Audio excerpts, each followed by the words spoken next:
2026 to allow continued support for post-burial reconstruction and resilience building initiatives. Our government remains steadfast in its commitment to sound fiscal management and transparency. We will return to full compliance with the Fiscal Resilience Act once conditions permit, ensuring that this transition does not compromise macroeconomic stability and growth of social progress. Okay, so the 2026 budget. Well, all in all, we can say it was a relatively decent budget. I mean, with only, roughly 300 million deficit. That's not a lot. That's roughly $3,000 per Grenadian. Grenadians can work a little harder in 2026 and close that gap. But I have to say, the budget was decent. With such a relatively decent report and outlook, I gotta say, you know how the saying goes, is the economy stupid? Is the economy? So, the other parties who are vying for the next election should be a little concerned. Because if Grenadians are contented with the report and Grenadians are contented with the outlook, a good, financially stable, fiscally responsible government is going to get a good report. So if the electorate is happy with what's going on economically in the country, guess what? That works well for NDC.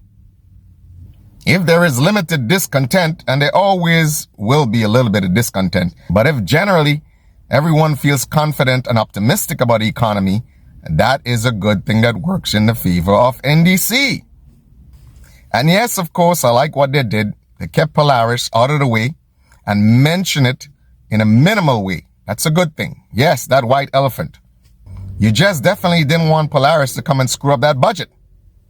It looks like somebody was listening when I said it was not a good idea to embark on a project which is 3/4 of your actual GDP. But again, I'd like to say it was a relatively good financial report and a relatively good outlook for 2026. So I believe a strategically wise NDC would ride that all the way to the election. It would be smart to probably call that election in March or April next year. That does a couple of things. It ensures that they ride that promising budget for 2026 all the way to election, and they can give a good fiscal report of themselves. But it also does a very important thing, strategically for them, that is.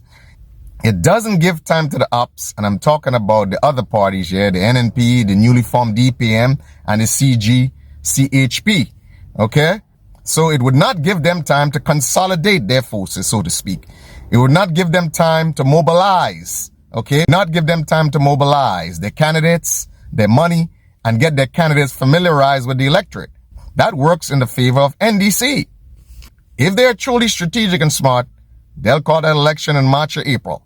Okay? You don't want to get distracted later on by Carnival. You don't want to get distracted later on by Carnival. You don't want to get distracted by October 19th. And you definitely don't want to get distracted with the Christmas season and the end of the year. Okay? So March, April would be a good time to call elections. And as I said, that would be a blow for the newly formed DPM. That would be a blow for NNP. The difference is that NNP would have an edge because they already have an established infrastructure. So they don't have to do a lot in terms of building their infrastructure. But the newer parties will have to work a little harder and will have to do a lot more to get up to that level. So I believe NDC will strike the iron while it's hot. So NNP and DPM, they've got some work to do, especially DPM. They should be on the ground right now. They should be working their asses 24/7 until election is called, if they want to have a serious impact.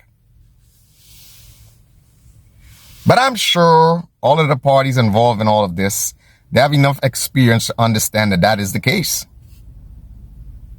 But NDC seems to have an edge here, okay? They're the incumbent. They have a lot of resources.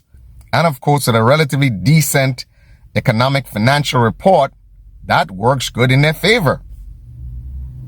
Now it's going to be a little bit difficult to actually counteract or rebut the budget that was presented.